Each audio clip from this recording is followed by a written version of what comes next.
Renukaswamy murder ಕೇಸ್ನ big update ಒಂದು ಬರ್ತಾ ಇದೆ, ನೋಡೋಣ.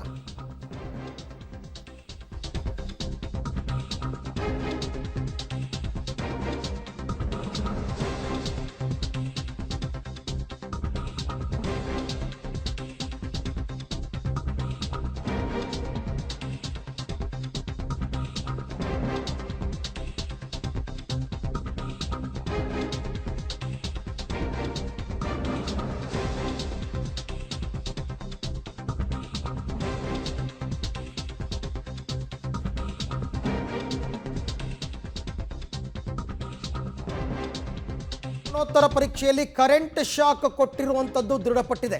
ಎರಡೂ ಭುಜಗಳ ಬಳಿ 5 ಕಡೆ ಏನೋ ಸುಟ್ಟ ಗಾಯಗಳಾಗಿದೆ ಅಂತಕ್ಕಂಥ ಮಾಹಿತಿ ಲಭ್ಯವಾಗಿದೆ.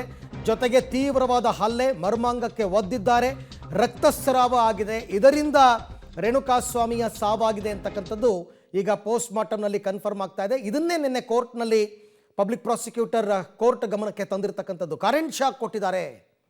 ಹಾಗಾಗಿ ಈಗ ಕರೆಂಟ್ ಶಾಕ್ ಕೊಟ್ಟಿದ್ದಂತಹ ಎಕ್ವಿಪ್ಮೆಂಟ್ಸ್ ಏನಿದೆ ಅದನ್ನು ರಿಕವರಿ ಮಾಡ್ಕೊಳ್ತಕ್ಕಂಥ ಕೆಲಸವನ್ನು ಪೊಲೀಸರು ಮಾಡಬೇಕಾಗತ್ತೆ. ಅಂದರೆ ಇವರ ಸಾವಿನ ಅಥವಾ ಇವರ ಕೊಲೆಯ ರೂಪ ಎಷ್ಟು ತೀವ್ರತರವಾಗಿತ್ತು. ಕೊಲೆ ಆಗಿರ್ತಕ್ಕಂಥದ್ದು ನಿಜ, ಬಟ್ ಕೊಲೆಯನ್ನು ಯಾವ ರೀತಿ ಮಾಡಿದ್ದಾರೆ, ಇವರ ಕ್ರೌರ್ಯ ಎಷ್ಟರ ಮಟ್ಟಿಗಿತ್ತು ಅಂತಕ್ಕಂಥದ್ದನ್ನು ಪ್ರೂವ್ ಮಾಡಬೇಕಾಗುತ್ತೆ. ಈ ಬಗ್ಗೆ ಮತ್ತಷ್ಟು ಮಾಹಿತಿ ನನ್ನ ಕೊಲೀಗ್ ಲೋಕೇಶ್ ಅವರಿಂದ ಪಡ್ಕೊಳ್ಳೋಣ. ಲೋಕೇಶ್, ಈಗಾಗಲೇ ಪೋಸ್ಟ್ ಮಾರ್ಟಮ್ ರಿಪೋರ್ಟ್ ಪೊಲೀಸರ ಕೈ ಸೇರಿದೆಯಾ? ಅದರಲ್ಲಿ ಇದು ದೃಢಪಟ್ಟಿದೆಯಾ ಕರೆಂಟ್ ಶಾಕ್ ಕೊಟ್ಟಿದ್ದಾರೆ ಅಂತ? ಅರವಿಂದ್, ಈಗಾಗಲೇ ಪೊಲೀಸರ ಕೈಗೆ ಮರಣೋತ್ತರ ಪರೀಕ್ಷೆ ಸೇರಿದೆ. ಆ ಮರಣೋತ್ತರ ಪರೀಕ್ಷೆ ಆಧರಿಸನೇ ಪೊಲೀಸರು ತನಿಖೆಯನ್ನ ಕೂಡ ಮಾಡಿರುವಂತದ್ದು. ನಿನ್ನೆ ನ್ಯಾಯಾಲಯದಲ್ಲೂ ಕೂಡ ಈ ರೀತಿಯಾದಂತಹ ಚಿತ್ರಹಿಂಸೆಯನ್ನು ಕೊಟ್ಟಿದ್ದಾರೆ. ಕರೆಂಟ್ ಶಾಕ್ ಅನ್ನು ಕೂಡ ಕೊಟ್ಟಿರೋದು ಬಯಲಾಗಿದೆ. ಹಾಗಾಗಿ ಕರೆಂಟ್ ಶಾಕ್ ಕೊಡ್ಲಿಕ್ಕೆ ಬಳಸಿರುವಂತಹ ಸಲಕರಣೆಗಳನ್ನ ವಶಕ್ಕೆ ಪಡೆಯೋದಕ್ಕೋಸ್ಕರ ಇನ್ನಷ್ಟು ದಿನ ನಮಗೆ ಪೊಲೀಸ್ ಕಸ್ಟಡಿಗೆ ಬೇಕು ಅಂತ ಹೇಳಿ ವಾದ ಮಂಡಿಸಿ ಈಗ ಪೊಲೀಸ್ ಕಸ್ಟಡಿಗೆ ತೆಗೆದುಕೊಂಡಿರುವಂತದ್ದು. ಮರಣೋತ್ತರ ಪರೀಕ್ಷೆಯಲ್ಲಿ ಇವರು ಕರೆಂಟ್ ಶಾಕ್ ಕೊಟ್ಟಿದ್ದಾರೆ ಅಂತ ಹೇಳಿ ಕೂಡ ದೃಢವಾಗಿದೆ. ಎರಡೂ ಭುಜಗಳ 5 ಕಡೆ ಸುಟ್ಟ ಗುರುತುಗಳು ಪತ್ತೆ ಆಗಿದೆ ಅಂತ ಹೇಳಿ ಮರಣೋತ್ತರ ಪರೀಕ್ಷೆ ಮಾಡಿದಂತ ವೈದ್ಯರು ಪಬ್ಲಿಕ್ ಟಿವಿಗೆ ಮಾಹಿತಿಯನ್ನು ನೀಡಿರುವಂತದ್ದು. 5 ಕಡೆ ಸುಟ್ಟ ಗುರುತುಗಳಿರೋದು ಪತ್ತೆ ಆಗಿದೆ. ಮರಣೋತ್ತರ ಪರೀಕ್ಷೆಯಲ್ಲಿ ಇದು ಕರೆಂಟ್ ಶಾಕ್ ಕೊಟ್ಟಿರೋದು ಅಂತಾನೆ ಪೊಲೀಸರಿಗೆ ಈ ರೀತಿಯಾದಂತ ವರದಿಯನ್ನ ಕೊಟ್ಟಿರುವಂತದ್ದು.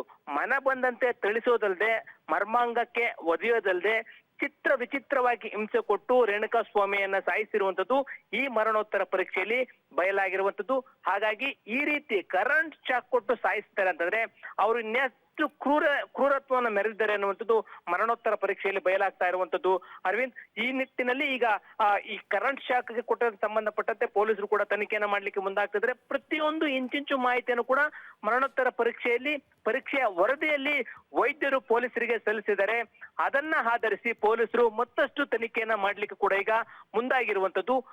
ಎಕ್ಸ್ಕ್ಲೂಸಿವ್ ಮಾಹಿತಿಯನ್ನ 5 ಕಡೆ ಗುರುತುಗಳು ಅಂದ್ರೆ ಸುಟ್ಟ ಗುರುತುಗಳು ಇರುವಂತದ್ದು ಪಬ್ಲಿಕ್ ಟಿವಿಗೆ ವೈದ್ಯರು ತಿಳಿಸಿರುವಂತದ್ದು. Arvind, okay, thank you Lokesh ತಮ್ಮ ಎಲ್ಲ ಮಾಹಿತಿಗೆ. ಅಲ್ಲಿಗೆ ಕೆಲವೊಂದು ವಿಚಾರಗಳು ದೃಢಪಡ್ತಾ ಇದೆ. ಪ್ರಮುಖವಾಗಿ ಕೊಲೆಯನ್ನು ಮಾಡುವ ಉದ್ದೇಶ, ಕೊಲೆ ಮಾಡಿದ ರೀತಿ, ಕೊಲೆಯ ಕ್ರೌರ್ಯತೆ ಹೇಗಿದೆ ಅಂತಕ್ಕಂಥದ್ದನ್ನು ನ್ಯಾಯಾಲಯಕ್ಕೆ ಮನವರಿಕೆ ಮಾಡಿಕೊಡ್ಬೇಕಾಗುತ್ತೆ.